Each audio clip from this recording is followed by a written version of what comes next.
ተናስተልኝ የፈንታሌ ሚዲያ ቤተሰቦች እንደምናመሻችሁ እንደምናረፈዳችሁ የፈንታሌ ሚዲያ ዝግጅት ነው። በዛሬ ዝግጅታችን አንድ ርዕስ ይዘን መጥተናል። ያው ርዕሱ ምንድነው? አስፈላጊ ጦርነትና የምርጫ ጦርነት የሚባሉ ሐሳቦች አሉ። እነዚህ ሐሳቦች በአሁኑ ሰዓት በምዕራቡ ዓለም ዶናልድ ትራምፕ በኢራን ላይ የወሰዱት እርምጃን በተመለከተ አስፈላጊ ጦርነት ነው የምርጫ ጦርነት ነው የሚል ብዙ መጣጥፎችም እየተጻፉ ነው። ከዚህ አንፃር የሁለቱን ሐሳብ ከያዝን በኋላ በአሁኑ ሰዓት በከፍተኛ ሁኔታ እየተሰጋ ያለው በኢትዮጵያ መንግስትና በኤርትራ መንግስት መካከል ጦርነት ግጭት ይነሳል የሚል በርካታ ባለሙያዎች እየዘገቡም እየጻፉ ናቸው። ይህ ይሆናል አይሆንም አንድ ነገር ነው። ግን በሁለቱ መካከል ሊደረግ የሚችለው ጦርነት አስፈላጊ ጦርነት ነው የምርጫ ጦርነት ነው የሚለውን ሁለቱን በባለሙያዎች የተቀመጠው በያኔ እናይና ከዛ በኋላ ያሉትን ተጨባጭ ሁኔታዎች አገናዝበን አንድ የሆነ ሐሳብ እንዲኖረን ወይም የተወሰነ ጉዳዩን በተመለከተ መረጃ ለመስጠት ያዘጋጀነው ፕሮግራም ነው። ቻናላችን ላይክ ሰብስክራይብ ማድረጋችሁን አዘንጉ። ፈንታሌዎች ነን፣ አብረን እንቆይ።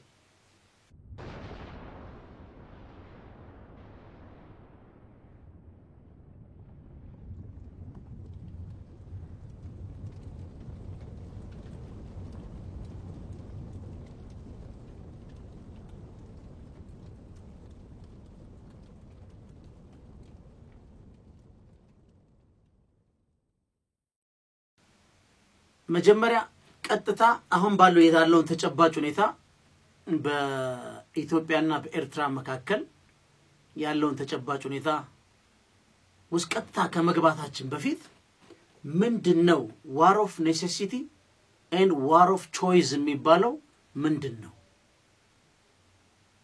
እነዚህን ብየናዎች ዴፊኒሽኖቹን ካየናቸው ካወቅናቸው በኋላ መሬት ላይ ያለው ሁኔታ ምን ያሳየናል የሚለውን እንመለከታለን ማለት ነው።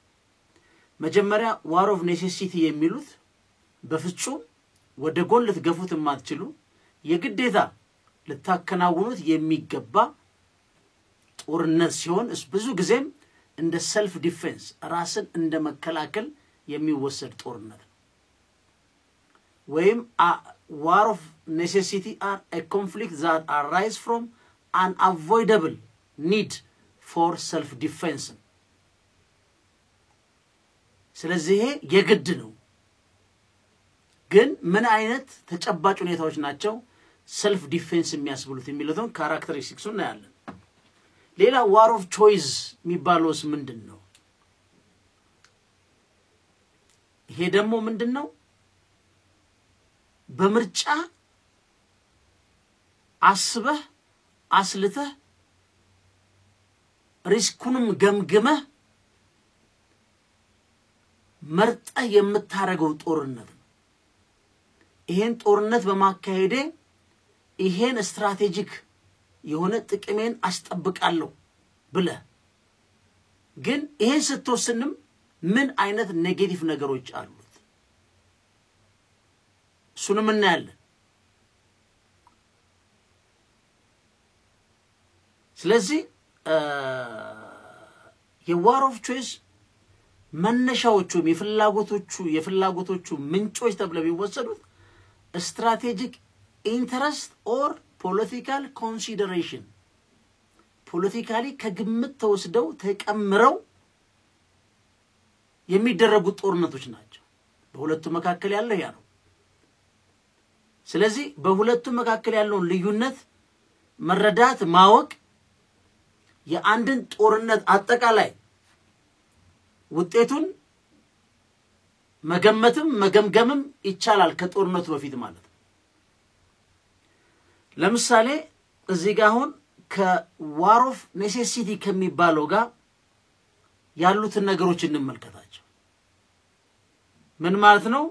አሁን war of necessity are generally understood as a conflict initiated ይላል። የጦርነቱ መነሻ ወይም ሲጸነስ መጸን እንበለው to protect a nation's sovereignty የአንድን ሀገር ሉዓላዊነት ለመመከት የሚደረግ ቴሪቶሪያል ኢንቴግሪቲን የግዛት አንድነት ለመጠበቅ የሚደረግ ወይም ዜጎች የአንድ ሀገር ዜጎች በጣም ግሮስ የሆነ የሰብአዊ መብት ጥሰት ሲደርስባቸው የሚደረጉ ጦርነቶች ናቸው። ለምሳሌ ሩሲያ ዶንባስ የሚባሉት ላይ ጦርነቱ ከመጀመሩ በፊት ከ2014 እስከ 2022 ድረስ ወደ 14000 ሩሲያን ዜጎች ቋንቋን ተናጋሪ በተለይ ግን በግዛት ልዩነት ውስጥ ያሉት ሲያልቁ ለተባበሩት መንግስታት በተደጋጋሚ ሩሲያ ሪፖርት አድርግ ነበር። ይሄ ከመከሰቱ በፊት ማለት እንደውም ጦርነቱ ዲ ናዚፊኬሽን ነው የሚሉት የናዚን ቅሪት ማጽዳት ነው ዩክሬንስ ምናደርገው ይሉ ነበር። ለዚህ የሚሰጥ ለአስፈላጊ ጦርነት ዋር ኦፍ ኔሴሲቲ የሚሰጥ መሰረታዊ ምክንያት ምንድነው? ወይም የሞራል ልዕልና አለኝ ይሄን ለማድረግ ብለ በማስረጅነት ብዙ ጊዜ የሚቀርበው ምንድነው? due to the inherent right of self defense ራስን መከላከል በቃ ማለት የተፈጥሮ እንበለው መብት ነው ከግለሰብ እስከ ሀገር ድረስ ያ ጀስቲፊኬሽን ይቀርባል። ይሄን ብዙ ጊዜ በኤግዛምፕል ሲያስረዱ የአሜሪካውን ጦርነት የአሜሪካን ሪቮሉሽነሪ ዋር የሚሉት ከእንግሊዝ አገዛዝ ነፃ መውጣትን እንደ ዋር ኦፍ ኔሴሲቲ ባለሙያዎች ያቀርቡታል። የግድ ነበር። እኛው ለምሳሌ ጣሊያንን መዋጋት የግድ ነበር። ኢትዮጵያን ሉዓላዊነት ግዛት ደፍሮ በቅኝ ግዛት የመጣን ኃይል መዋጋት ያ ዋር ኦፍ ኔሴሲቲ ነው።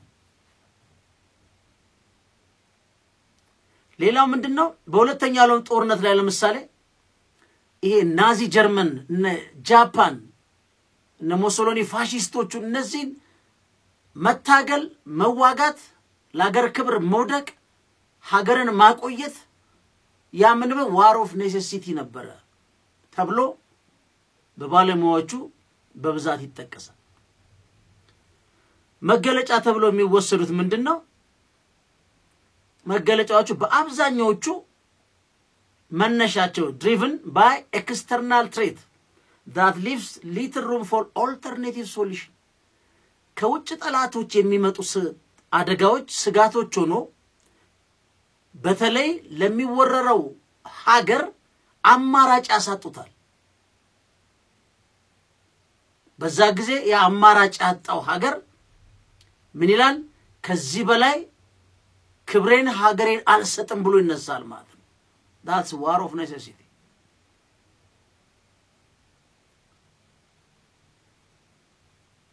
ይሄ ዋር ኦፍ የግድ ጦርነት የሚያስፈልግበት ማለት ነው።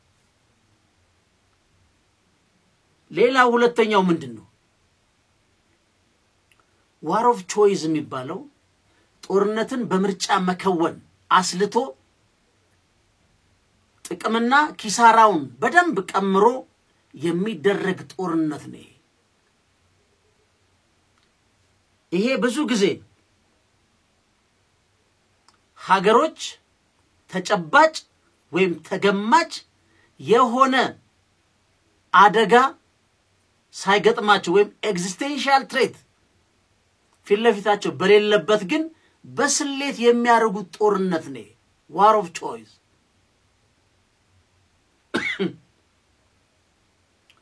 ምንድነው? war of choice are those where a nation choose to engage in conflict even without facing an immediate existential threat.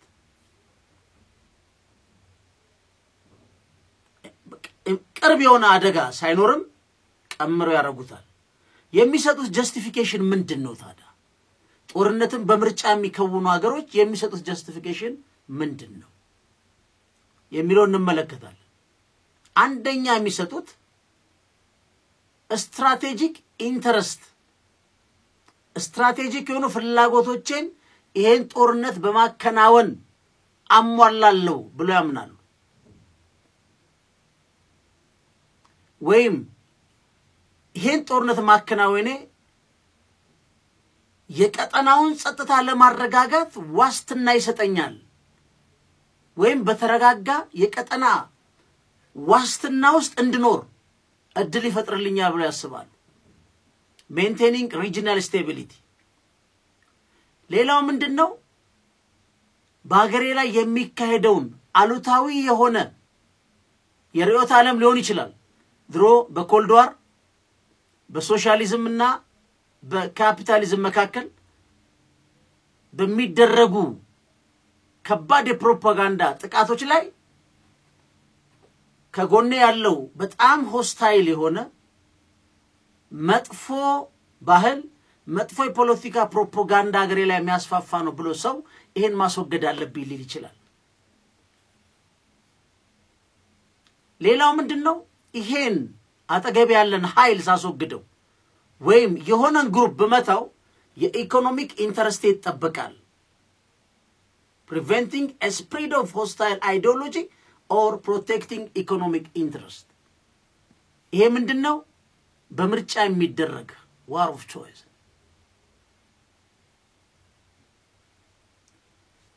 ኤግዛምፕል ለዚህ የሚሰጠው ምንድነው?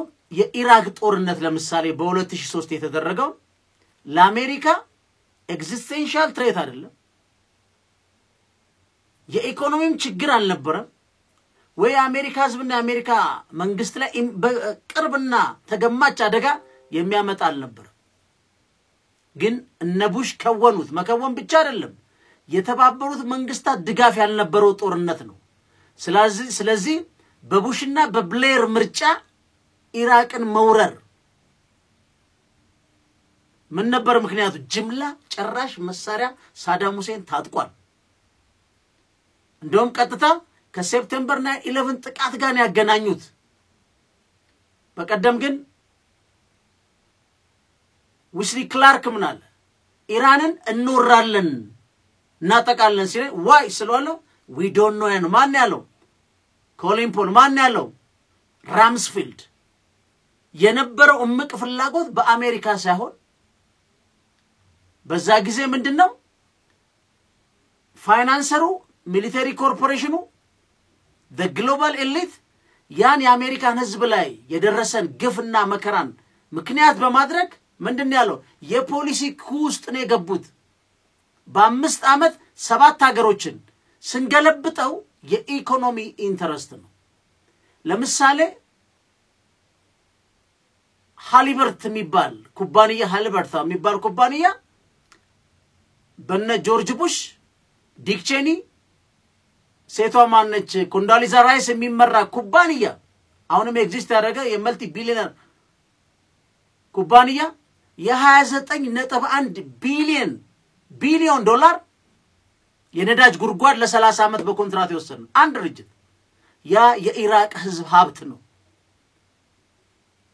ጦርነቱን በምርጫን ያደረጉት ለምን? የኢኮኖሚ ኢንተረስታቸውን ለመፈጸም የኢራቅን ህዝብ ሀብት ለመቀራመት እና ኤሚነንት የሚባል ትሬት በአሜሪካ ህዝብ ላይ እና መንግስት ላይ አልነበረም። ከሳዳም ሁሴን የመጣም ሲገባም የተገኘለ ቾይስ የሚባለው እሱ። የቪየትናም ዋር አንዱ ምንድነው? የቪየትናም ዋር አንዱ ኮሚኒዝምን የኮንቴይንመንት ፖሊሲ ኮንቴይን የማድረግ እንዳይስፋፋ በነበሩት ሀገሮች ላይ እዛው ላይ አንቆ የመያዝ ነው። በዛ ጊዜ የቪየትናም ዋር ምንድነው? ባለሙያዎች ሙሉት እሱም war of choice ነው። ለምን? የኮሚኒዝም መስፋፋት ለመግታት እንጂ በአሜሪካ ህዝብና መንግስት ላይ የመጣ ኤሚነንት ሆነ ኤግዚስቴንሻል ትሬት ነው ተብሎ በሚወሰድበት ደረጃ አለ። በጣም ሩቅ ሀገር ሄደው ይሄን ነገር ያደረጉት even ኮሚኒዝምን መቀበል እንኳን የሀገሮች ሉዓላዊ መብት ነው ግን for their economic and hegemonial የሆነ ቢያንስ የካፒታሊስት ኤሪያውን የመቆጣጠር ፍላጎት ስለነበራቸው መርጠው ያደረጉት ጦርነት ነው በምንድነው የሚገለጸው ኪ ካራክተሪስቲክስ የሚባሉት መገለጫ ባህሪያዎቹ ምንድናቸው ብለን ስንወስድ ይሄ ምርጫን በጦርነት ማድረግ በአብዛኛው የተሰላ የተጠና ጦርነት ነው ካልኩሌትድ ነው ምን ማለት ነው potential benefit against the cost and risk involved ምንድነው ጥቅምና ኪሳራውን ያማከለ የተጠና ጦርነት ነው የሰርቫይቫል ጦርነት አይደለም ጥቅምን የማስጠበቅ ስሌት ያለበት ጦርነት ማለት ስለዚህ በሁለቱ መካከል ያለው ሞቲቬሽኑ ምንድነው ነው ኮንፍሊክቱስ ሊያስገባቸው የሚችለው ነገር ምንድነው ልዩነቱ ቤዚክ ልዩነቱ war of necessity are driven by survival የህልውና ጉዳይ ነው እንደ ሀገር የመቀጠል ጉዳይ ነው እንደ ህዝብ የመቀጠል ጉዳይ ነው war of necessity ይሄ ነው war of choice ግን driven by what a strategic calculation የስትራቴጂክ ኢንተረስትን የማስጠበቅ በስሌት የተሰራ በምርጫ የሚደረግ ጦርነት ማለት ነው ስለዚህ በእነዚህ ሁለቱ መካከል የሚሄድ ነው ቅቡልነቱ ምንድነው የሌጂቲሜሲውን ስናይ ቅቡልነቱ ምን ያህል ነው በሁለቱ የሚደረጉ ምርጫዎች ሌጂቲሜሲ ቅቡል የመሆናቸው ጉዳይ እንዴት ነው የwar of necessity በአብዛኛው more legitimate due to their defensive nature survive የማድረግ የመቆም እንደ ሀገር የመቀጠል እንደ ህዝብ የመቀጠል ጉዳይ በመሆኑና የመከላከል የመጣን ተጨባጭ ቅርብ የሆነ አደጋን የማጥፋት ጉዳይ ስለሆነ more ቅቡል የሆነ ጦርነት ነው more justifiable ነው አሳማኝ ምክንያቶች ሊቀርቡበት የሚችል ጦርነት ሌላው ምንድነው the war of choice ግን ምንድነው ምንድነው subject to a great scrutiny and debate regarding their justification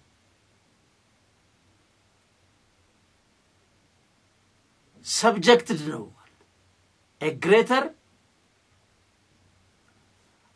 war of choice ላይ ስንመጣ በጣም ጥንቃቄ ያለበት የሚመረመር ዲቤተብል በጣም አከራካሪ ጀስቲፊኬሽኖቹንም በጥንቃቄ ተበጥረው ለማሳመን ሩቅ ተከዶ ኮስት ቤኔፊት አናሊሲስ ተሰርቶ ነው ሌጂቲሜሲውን ለማምጣት የሚደረግ ነው እጅግ አድካሚ ነው ቅቡልነቱም አጠራጣሪም ነው ወይም በፓወርፉል ኃይሎች ተግባራዊ የሚደረግ ነው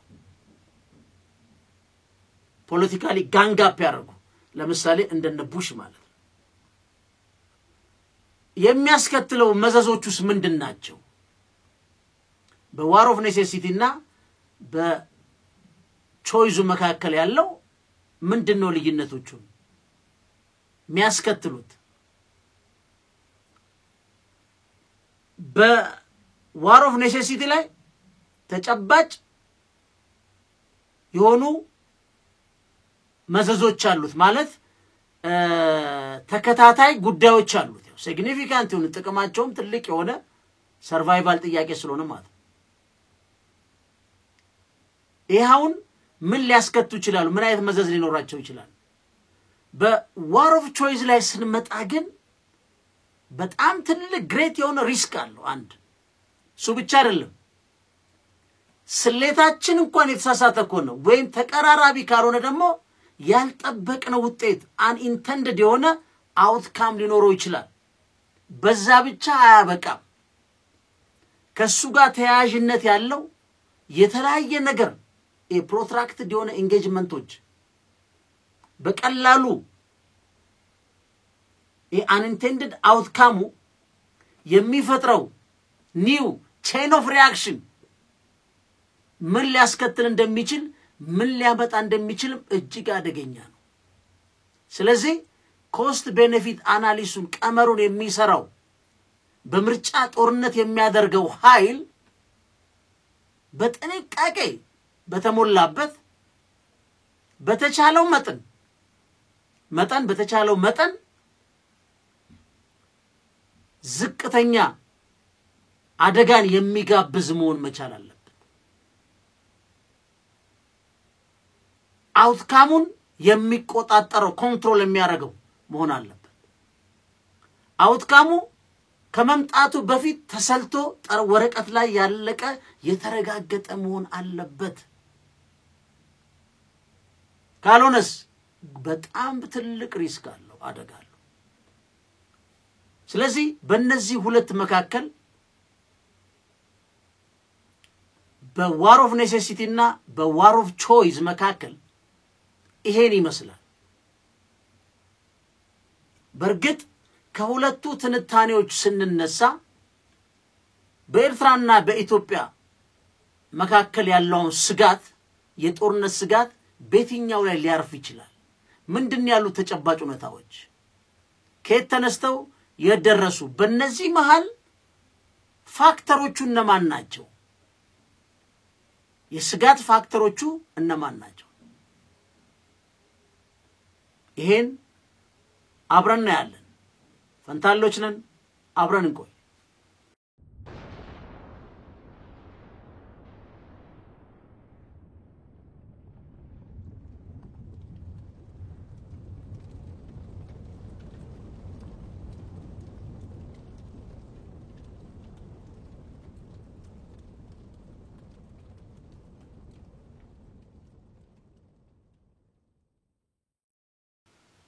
አሁን በአብዛኛው ከባድ የሚያደርገው በኢትዮጵያ መንግስትና በኤርትራ መንግስት መካከል ያለው ውጥረት አንዱ ከባድ የሚያደርገው ጉዳይ ዓለም በሁለቱ መንግስታት መካከል በተፈጠረው ውጥረት ላይ አሁን አንድም አይነት አቴንሽን ፕራክቲካሊ የለም ከዓለም ምናየው የሚዲያ አቴንሽንም የለው ምክንያቱም በሩሲያና ዩክሬን ጦርነት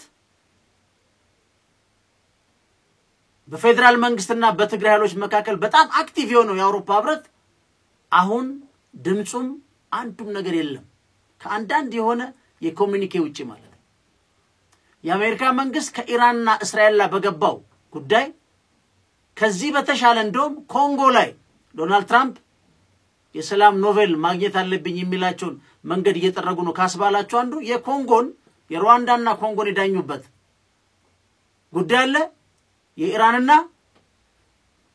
የእስራኤል ጉዳይ አለ አሁን ሰሞኑን ደግሞ ታይዋን በሚገርም ትላንትና ቻይና ልትወረይ ነው የሚል ኦፊሻሊ በውጭ ጉዳይ ሚኒስትሯ በኩል አውጥታለች መርከቦች ግዛቷን አቋርጠው ገብተዋል ከ5-6 ተዋጊ በላይ የአየር ክልሏን ጥሰው ገብተው ተመልሰዋል አሁን እነዚህን አጠቃላይ ዓለም አቀፍ ኩነቶችን ስታያቸው በኢትዮጵያ መንግስትና በኤርትራ መንግስት ሊደረግ የሚችሉ ግጭቶች ካሉ ምን ያህል አደገኛና ምን ያህል እርቀት ሊሄድ እንደሚችል በዓለም አቀፉ ህብረተሰብ በሌላ በመያዙ አደጋው እጅግ ከባድ ነው የሚሆነው ያለፈው በትግራይ ኃይሎችና በፌደራል መንግስት የአሜሪካ ምርጫ ነበር G15 በሚባሉት ኢሳያስ አፈወርቂ ጠራርጎ በበላቸው ተቃዋሚ ናቸው ያሉን በሴፕቴምበር 9/11 በአንድ ሌሊት ነበር የጨረሳቸው የሚያዞን ይዞ ማለት ነው እንደዚህ አይነት ዓለም አቀፍ ኩነቶች በጣም ጦርነት ከተነሳ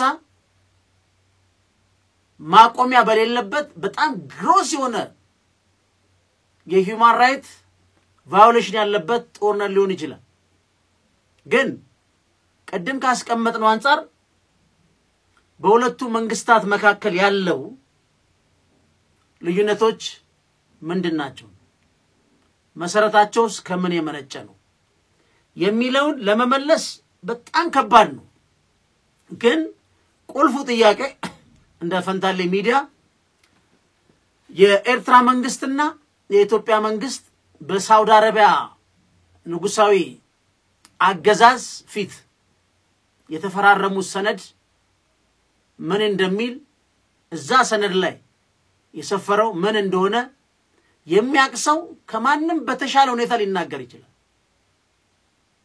በተለይ አሁን በጣም ክሪቲካል እየሆነ የመጣው ጉዳይ access to the sea የሚለው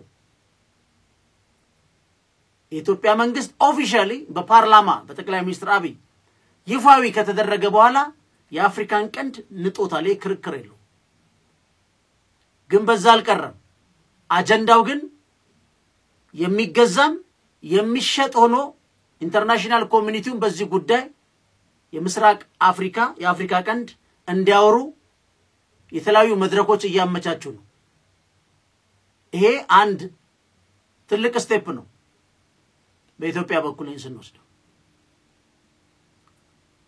በኤርትራ መንግስት ደግሞ ከፍተኛ ስጋት ነው አሁን ትልቁ ጥያቄ ጠቅላይ ሚኒስትር አብይ በሚሊኒየም አዳራሽ እኔና ኢሳያስ እንደመር አሰብን እንካፈላለን ነው አሁን የጋራ ተጠቃሚውን መካፈል በሚል ሴንስ አውድ ላይ ያመጡት ነገር ከምን መነሻ ያ ሁኔታ በዛ ጊዜ ፕሬዝዳንት ኢሳያስም ሪአክሽን ራሱን የቻለው ሚኒንግ ነበር ስለዚህ በዛ ስምምነት ላይ ወደ ሰላም የመጡበት መንገድ በምን አይነት ፍሬም በምን አይነት የዲፕሎማሲ ፕሮቶኮሎች ስምምነቶች የባይላተራል ግንኙነቶች የተቀመጡ ሰነዶች ናቸው ዋናው ምስክር የሚሆኑት በኢትዮጵያ መንግስት በኤርትራ መንግስት በኩል የተባባልነው ይሄ ነው የሚል ሰነድ እስካሁን አላየንም ወይ ክዶኛል ወይ ክጆአለው ወይ ተካክደናል የሚባልም ነገር በይፋ ያየነው ነገር የለም ግን ዋናው ጥያቄ በትግራይሎችና በፌደራል መንግስት በነበረው ጦርነት ላይ ኢሳያስ አፈወርቂ አንድ የፌደራል መንግስት አጋዥ አካል ሆኖ ገብቶ በትግራይ ህዝብ ላይ ፈጸመው ታሪክ የማይዘነጋው አንድ ቀን በታሪክ በህግ አደባባይ ሊቀርብ የሚችል አደገኛ ኃይል ገዳይ ደፋሪ ኃይል ዘራፊ ኃይል መሆኑ ያደባባይ ሚስጥር ችግሩ በፌደራል መንግስትና በኤርትራ መንግስት መካከል የተፈጠረው ስምምነት የነበረው አሁን የፈጠረው ልዩነቶች ምንድናቸው ከልዩነቶቹ በኋላስ ፌደራል መንግስት የተከተለው የፖለቲካ ኃይል አሰላለፍ የሚሊተሪ ማሳያ አሰላለፍ እንደ አንድ ሉዓላዊ መንግስት የኤርትራ መንግስት የተሰለፈበት ሚሊተሪም ሌላ ፖለቲካ ኃይል አሰላለፍ ስለዚህ በሁለቱ መካከል መውሰድ የምንችለው አንድ ነገር አለ ምንድነው ኢትዮጵያ ውስጥ ያለው በተለይ ከፕሪቶሪያው ስምምነት በኋላ ትግራይ ውስጥ በተፈጠረ ልዩነት በወቅቱ ቲፒኤልኤፍ ባረገው ጠቅላላ ጉባኤ ላይ ተሳታፊ የነበሩ በኋላ በድምጽ እዛው መድረክ ላይ ተሸነፉ ግን ያ ህገ ወጥ ነው በሚል ቅሬታ ራሳቸውን አደራጅተው ፖለቲካ ፓርቲውን የመጡ አሉ በእናቶ ጌታቸው የሚመራው እዛ ላይ ደግሞ የህዝባዊ ወያኔ ሓርነት ጉባኤ ያደረጉት ቀጥለው ሱ ብቻ አይደለም ከፍተኛ የሆነ ወታደራዊ ድጋፍም ያለው ነው አሁን ያለው እዛ የቲፒኤልኤፍ አመራር ማለት ነው ስለዚህ በሁለቱ ኃይሎች መካከል ቲፒኤልኤፍ ከዚህ አሁን እንደ ሁለት ኃይል ነው ሰዳቸውና ከዚህ ከፕሪቶሪያ ስምምነት በኋላ እናቶ ጌታቸው በምርጫ ቦርድ ቅድመ ሁኔታ ተሰጥቷቸው ፓርቲ መስርተዋል። በዶክተር ደብረጽዮን የሚመራው የህዝባዊ ወያኔ ሓርነት ትግራይ ደግሞ ከምርጫ ቦርድ ጋር ወይም ምርጫ ቦርድ በሰጠው አናውንስመንት ከዚህ በኋላ እንደ ፖለቲካ ፓርቲ አላቀውም ሰርዤዋለሁ በማለቱ በፌደራል መንግስትና በትግራይ በህዝባዊ ወያኔ ሓርነት ትግራይ መካከል አሁን ምንም አይነት ግንኙነት የለም። ቲፒኤልኤፍም የሰነዱ ፈራሚና እዛ እውቅና በማግኘቴ ድጋሚ መመዘገብበት ምንም አይነት ጉዳይ የለም። ስለዚህ አስፈልግም እዛ መዝገቤ ኦሬዲ እውቅና ተሰጣተናል በሚል አቋሙ እንደጸና ነው። በተጨባጭ መሬት ላይ ግን እንደምናየው በትግራይ ክልል ቲፒኤልኤፍ ይንቀሳቀሳል። እሱ ብቻ አይደለም በፓርቲው ሊቀመንበር በዶክተር ደብረጽዮን አማካኝነትም ከኤርትራ ህዝብ ጋር ያለውን ግንኙነት ተጠናክሮ እንደሚቀጥል የቦርደር ኬላዎችን በየቦታው እየተከፈቱ ናቸው። በአማራም ክልል ይሄ ይቀጥላል ብለዋል። ስለዚህ አሁን በተጨባጭ ያሉትን ዛለ ምን ያለው ጠቅላይ ሚኒስትር አብይም ፓርላማ ላይ በቀደም ምንድነው ያሉት? ይሄ ገመንግስታዊ ነገሮች እየተሰሩ መሆናቸውን እናቃለን ሳናቀርተን አይደለም የሚል ምላሽ ሰጥቷል እዛ ለሚደረገው አክቲቪቲ። ኦኬ ስለዚህ ሁለት ፋክተሮች አሉ። አሁን ወደ ዋር ኦፍ ኔሴሲቲ እና ወደ ዋር ኦፍ ቾይስ ለመግባት አንዱ ጥያቄ ዋር ኦፍ ቾይስ ከሚባለው አንዱ አክሰስ ቱ ዘ ሲ በሚባለው ጦርነቱ ከመጣ ምንድነው የሚሆነው? በተለይ ዛዲግ አብራ ምክንያቱም ቆይስ እዚህ ጋር ዛዲግ አብራውን አንድ ሚሰራበት ተቋም አለ። ይሄ የአፍሪካ አመራር ልህቀት አካዳሚ የሚባል ከፍተኛ ብልጽና ካድሬዎችን በስልጠና ሲሰጥ ከሚያስቀምጣቸው ነጥቦች ስንነሳ የመንግስት አቋም የመንግስት ሰነዶች ስለሆነ የግሉ ስላልሆነ ነው። ምንድነው የሚለው? ግዛቶች የሚወድቁትም የሚነሱትም በመሬት በባህርና በጎረቤት አገራት አማካኝነት ነው ይላል። የሰው ልጅ አዲስ ዓለም እየፈጠረ ነው። የባህር በር የበለጠ አስፈላጊ የሚያደርገው ለቀውስ የማይበገር መሆኑ ነው። የባህር በር ሲኖር የሰብአዊ እርዳታ በፍጥነት እንዲደርስ ያደርጋል። ስትራቴጂክ ወደብ የተጽዕኖ ማዕከል ነው። ወደብ አልባ መሆናችን ሊያስቆጣም ብቻ ሳይሆን መልሰን ስለማግኘት ማሰብ አለብን። የባህር በር አልባ ሀገራት ማደግና መበልጸግ ይችላሉ ወይ ብሎ ጥያቄ ያቀርባል። ከፍተኛ ስልጣን ይሰጣል። የፓርቲ ዶክመንት ነው ብለን እንሰደው። ስለዚህ ከዚህ አኳያ የኢትዮጵያ መንግስት ስትራቴጂክ ጥቅሜ ነው ብሎ በአሰብ ላይ መልሰን ማግኘት ሊገኝ የሚችለው አሰብ ነው የነበረን። ጦርነት ከከፈተ እሱ አሁን ዋር ኦፍ ቾይስ ነው የሚሆነው።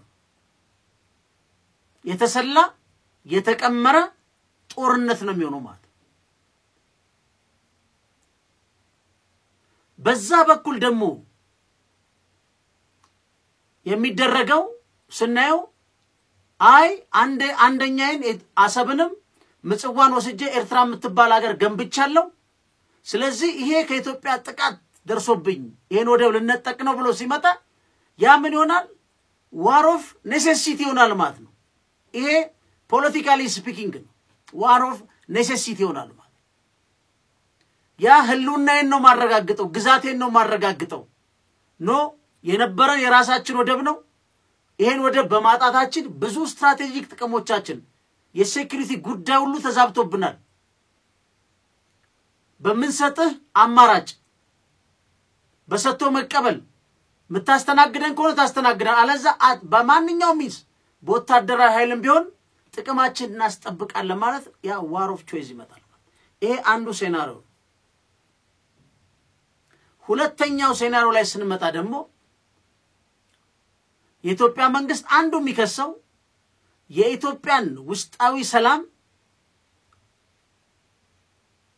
ፖለቲካ ኃይሎችን ያስታጠቀ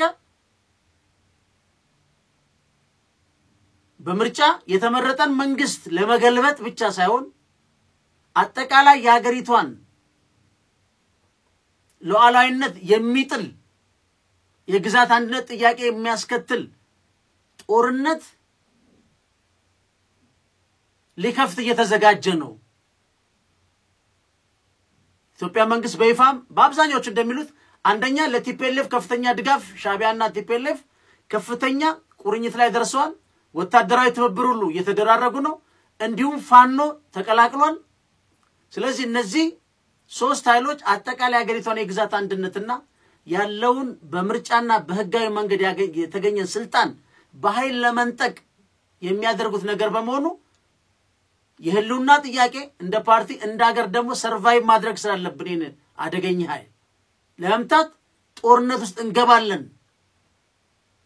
ይሄ ደግሞ ሲሆን ምን ይሆናል? በዚህኛው ሳይድ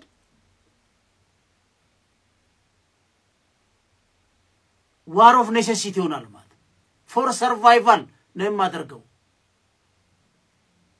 የኤርትራ መንግስት ደግሞ ዋር ኦፍ ቾይስ የሚሆነው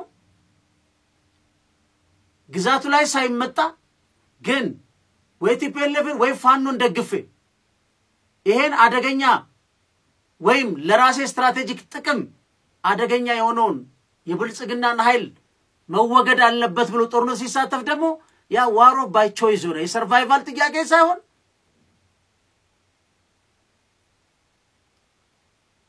የግዛት አንድነት ወይ የወረራ ጥያቄ ተካሂዶበት ሳይሆን ቀምሮና አስልቶ የሚሳተፍበት ጦርነት ነው። ሞር ቤኔፊት አገኝበታለሁ ብሎ ማለት ነው።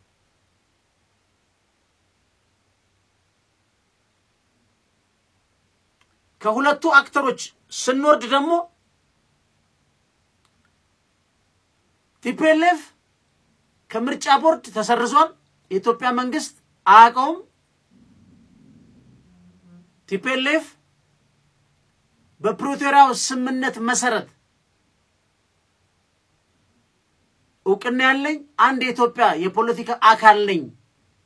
በዚህ መልኩ መገፋ ከሆነ at any cost for survival ፖለቲካሊ ሰርቫይቭ ማድረግ ስላለብኝ ማናቸውንም ከየትኛውም ኃይል ጋር ሆኜ ህልውናዬን ማስጠበቅ አለብኝ ብሎ ዋር ኦፍ ኔሴሲቲ ውስጥ ሊገባ ይችላል ወይ እንደ ዋር ኦፍ ኔሴሲቲ ሊያቀርበው ይችላል። በዚህ ጋር ያለው ኃይል ደግሞ በነጌታቸው የሚመራው ፋክተሮችን ነው ከስር ያሉት ምነግራችሁ የሚመራው ኃይል ቲፒኤልኤፍ እዛስ ካለ የኛ ህልውና ሊረጋገጥ አይችልም። ወታደራዊ ድጋፍ ያለው ኃይል ነው። ይሄናል መንቀል የምንችለው ከፌደራል መንግስት ጋር አንድ በመሆን ነው። አፋር ያለው ኃይል ያረጋል። ስለዚህ ህልውናችን በትግራይ ፖለቲካ ሊቀጥል የሚችለው ከፌደራል መንግስት ጋር ሆነን ያን ኃይል ስንመታው ነው ብሎ ለኔም ዋር ኦፍ ኔሴሲቲ ነው ብሎ አስቦ ሊሰለፍ ይችላል። ይሄ ሴናሪዮቹ ነው ያስቀመጥን ያለ።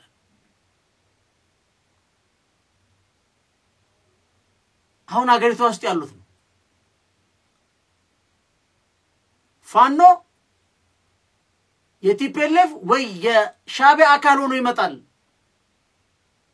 ይሄን የሚያደራጀው የኤርትራ መንግስት ነው ብሎ የፌደራል መንግስት እንደ ሰርቫይቫል እንደ ዋር ኦፍ ኔሴሲቲ እንደማይ በፋኖም በኩል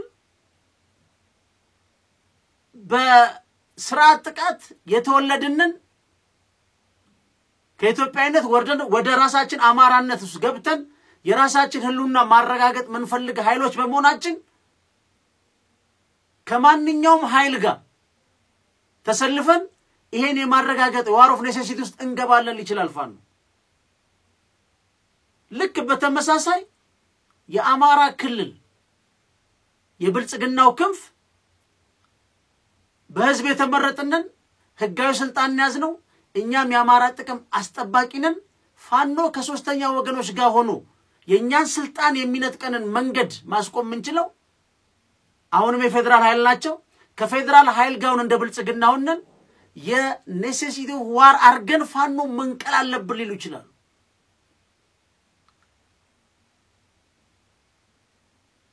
በሁለተኛው ፋክተር ላይ ፖለቲካሊ ስፒኪንግ ሁሉም የሰርቫይቫል ፖለቲካሊ ሰርቫይቭ የማድረግ ጥያቄ ውስጥ ነው የሚገቡት። በኢትዮጵያ መንግስትና በኤርትራ መንግስት በተለያየ ፐርስፔክቲቭ ዋር ኦፍ ኔሴሲቲ እና ዋር ኦፍ ቾይስ ሆነው በአንድም በሌላ በኩል የሚሰለፉበት ሁኔታ አለ። ይሄኛ ረዳድ ነው ማለት አይደለም። ግን ይሄን በዚህ መልኩ ካየነው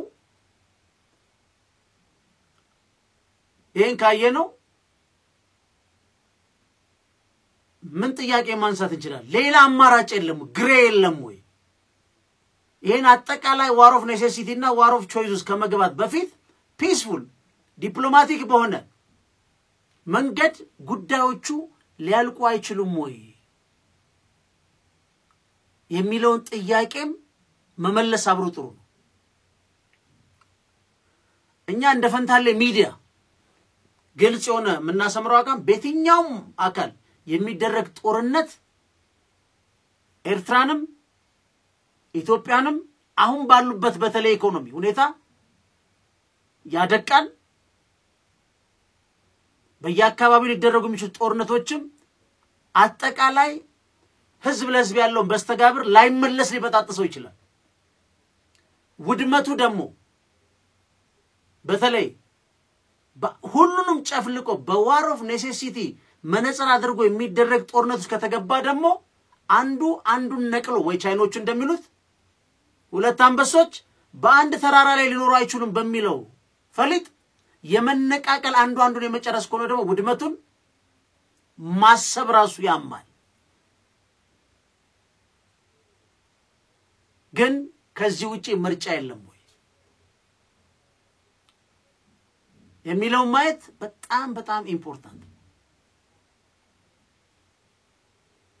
በጣም ኢምፖርታንት ነው በነገራችን ላይ ይሄን ለማየት የአሰብን ኬስ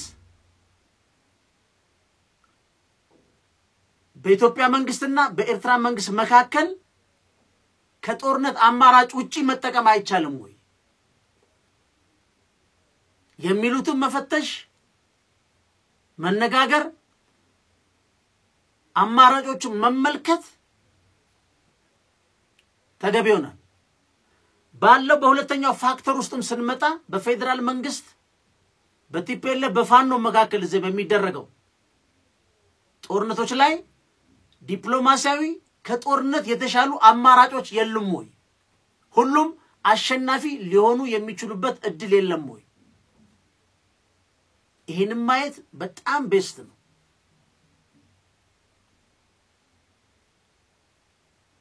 በተለይ እንደኛ ሚዲያ በዚህ ጉዳይ ላይ አማራጮች አሉ መናገር እንፈልጋለን ሙያው ትንታኔ እንሰጣለን የሚል ማንንም ኢትዮጵያዊ ካለ በጣም በፍቅር ምንቀበለው ምናስተናግደው መድረክ ነው። በጣም ወደ ጥልቁ ውስጥ ገብተን ከመጨራረሳችን በፊት ምን አይነት አማራጮች ልንጠቀም እንችላለን? በጣም ኮስት የሚቀንሱ እንደ ፈንታሌ ሚዲያኛ ብዙ አማራጭ አቅርበን አንዳንድ ሰውን የሎካሉን ፖለቲካ እንደውም በግል ተውከው ወይ ምናምን የመተው ጉዳይ አይደለም። በጣም ከባድ ነው። ኢትዮጵያ ውስጥ የሚሰማ የለም። በሁሉም አቅጣጫ የሚሰማ የለም። ያ ከባድ ነው የሚያደርገው። ወይም እንደ አሁን እንዳሉት ሚዲያ ክለብ መርጠህ አንዱን መቀጥቀጥ ነው። ያ ደግሞ ሊሆን አይችልም። በእኛ ሚዲያ በምርጫ አንዱን መርጠን ምንቀጠቅጠው የለም። አሁን ያለው ይሄ ነው። እንደ ፋሺስት ከማጋነ ነው። ክለብ ምረጥ ነው። ቡናና ጎርጊስ ነው ነው። ይሄ መሃል ላይ ነው የሚባል የለም ያለኝ ሁሉ እንደዚህ የሚባል የለም ይላል። ግን በጣም አደገኛ ሰዓት ላይ ነው ያለው። በምን አገባኝ አይመለከተኝም በሚባል የሚታለፍ አይደለም። ዶናልድ ትራምፕ ኢራንን መተው አልጨረሱትም አልጠፋም የሚል ኢራን ውስጥ የሪጂም ቼንጅ የሥርዓት ለውጥ የሚፈልጉት ቶታሊ አንቀበልም በላቸው እሳቸው አብደው በየማታው ጨርሻሉ ምናምን ይላሉ። ሰው ማለት እንደዛ ነው። ኢራን ይሄን ሁሉ በግፍ ኒኩለር ሳይንስ በተማሩ የተገደሉ በዓለም ላይ እኔ አላውቅም ከዚህ የበለጠ ህገወጥነት ከዚህ የበለጠ አረመኔነት የለም አንድ ግለሰብ ተምሮ ለመንግስት ስራ ሊሰራ ይችላል በየቤት እየተለቀምክ በተማርከው ሙያ መሰረት አንተን መጨረስ ግን ዛሬ የኢንተርናሽናል አቶሚክ ኤነርጂ ሶዬ ዋና የጦርነቱ አባት እሱ ነው በደም ማኒፑሌት የተደረገ ነው አሁንም ኢራን መስራት ትችላለች አቀማል ኖሌጅ አለ አሁንም አላለቀም ይላል ያ ሁሉ ያለቀው ንጹሃን የኢራን ህዝብ ደም በሱ ሪፖርት የተነሳ በእስራኤል ውስጥ ያለቀው ንጹሃን በኢራን ያለቀው ንጹሃን ለነሱ ምናቸው ማለት በነገራችን ላይ ጦርነቱ አንዱ የቆመው ፋክተር እስራኤልም ኢራንም ያልጠበቁት ውድመት ነው የደረሰባቸው በቢሊየን ነው ሁለቱም የከሰሩት ምንድነው unintended outcome ኔታንያሁ ዘ ራይዚንግ አለ ላይነኛል አይደለም የሚደንስ ሃይፐርሶኒክ ሚሳኤል ሰርተውለት እስራኤልን በአይረን ዶም አጥር ያለው ይያሉ እንዴ እንደ ማይክል ጃክሰን እየደነሱ ነው ከተማውን ዱቄት አድርገው ወረድ ይያሉት ነው በነገራችን ላይ ዛሬ ፍርድ ቤቱ ለአንድ ሳምንት ነው ክሱን አራዝመውለታል ለምን ዶናልድ ትራምፕ አራዝመ የዶናልድ ትራምፕ ኢንፍሉዌንስ ፋክተር በነገራችን ላይ በጣም እየጨመረ ነው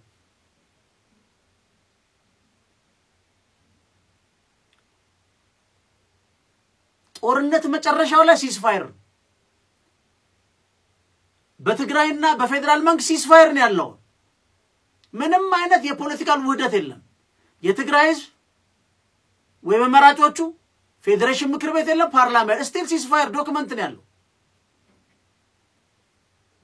በኤርትራ መንግስትና አንድ በፌደራል መንግስት የሚደረጉ ጦርነቶች ካሉ እሱ መጨረሻው በሲስፋየር ነው የሚያልቀው አንድ የኢራን ባለሙያ ፕሮፌሰር ምን አለ ለምንድነው አግሬሽን ተፈጽሞባችሁ ሲስፋየር ውስጥ ገባችሁ ስለን 15 ቀን ብንጨምረው በሲስፋየር ነው የሚያልቀው ስለዚህ እዚህ ጋር አድርገን ሜንቴን አድርገን የህዝባችን አንድነት መልሰን የነበሩ ስተት አድርገን የተሻለ ደግሞ ኤር ዲፌንስ ሲስተም አድርገን ብንመጣ ኮስቱን ቀንስ 15 ቀን ብንጨምር ሲስፋየር ነው